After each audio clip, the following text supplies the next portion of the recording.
Okay, so welcome to the landing page of Smart City application. So here you can see a Google map showing all the clusters that are deployed with this application.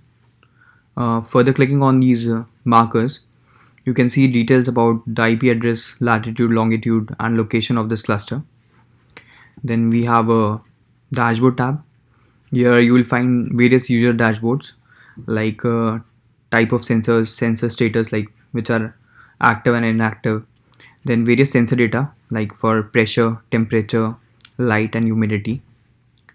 Then let's quickly log in to the IoT infrastructure admin.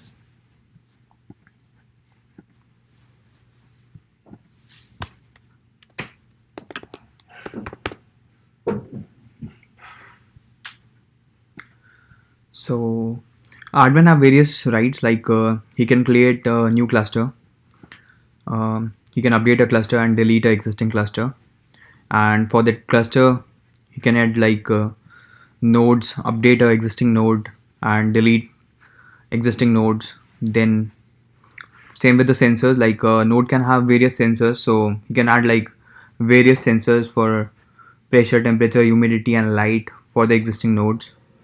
So let's just quickly add a new cluster. Street name is 500.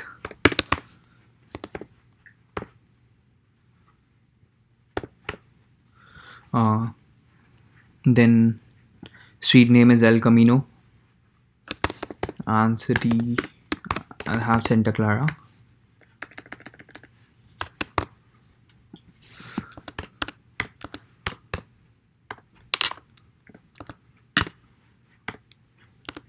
And this is the IP address, and client ID would be 2. So you can see a new cluster has been added with cluster ID 16. So let's see where it is. So here is a new cluster created. So now let's add a new node for this existing cluster. So I'll just click on add and select this new cluster which is 16. Then I'll just click on create, and you can see a new smart node with ID 24 has been created. Now let's further add a sensor for this existing node. So here I'll choose the node that we have created, and this is the smart node, and I'll add a pressure sensor for this, and let's just put the status as active. Okay, so now you can see a pressure sensor has been created for the cluster and node that we have created, and with a sensor ID 37. So you can also delete this, like just delete it. So I've deleted that sensor. Now let's also delete the node, and now let's just delete this cluster also. Let's check. Yeah, it's gone. So this was the maintenance admin. Now let's see the maintenance admin.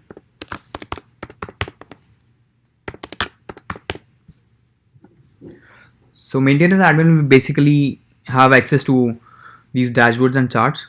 Plus we have a maintenance screen where like he'll have access to all the sensors that have been deployed, and he can like quickly activate or inactivate the existing sensors. So let's just like activate this sensor. So this sensor has been activated. So this is what the maintenance admin will do. Now let's just quickly see what the users will have access to. Like now you can see like we have 5 clusters deployed. So let's just log in with a particular user. So I'm logging with user 1.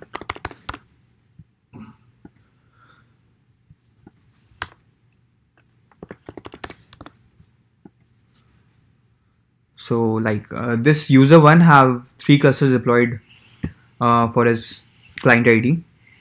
So he'll see data only about those clusters, like one is 712 the Alameda, then is 301 E Santa Clara, Then next one is 1097 Beresa Road, San Jose. Then for the dashboard also, this user will only see the data related to his clusters. Like you can see the pressure, temperature, light and humidity data reading for those particular clusters only. So we can have multiple clients integrated with this application. So this is all about smart city application. Hello, in this demo I'm going to show how maintenance people or maintenance admin can log in and how they can control our sensors. Okay, so now I'm going to log in with maintenance administrator credentials. And we can go on our front page where maintenance people, they can see a list of all available sensors. We are going to work with the real sensor station, and I'm going to start it. And here we are going to be able to see some temperature, pressure, humidity, gas. We can see time and date stamp. So we will see that now all sensors are enabled and they are producing some data. Okay, so now when we go here to our maintenance administrator page, we can, let's say, put this pressure sensor to inactive. Okay, I'm going to click here, and here you can see how state of sensor changed to inactive. So now we are going to see if the yes, you can see here that pressure sensor actually changed its state, and now it doesn't produce data anymore, but it's just showing inactive state. That is it. Thank you for watching.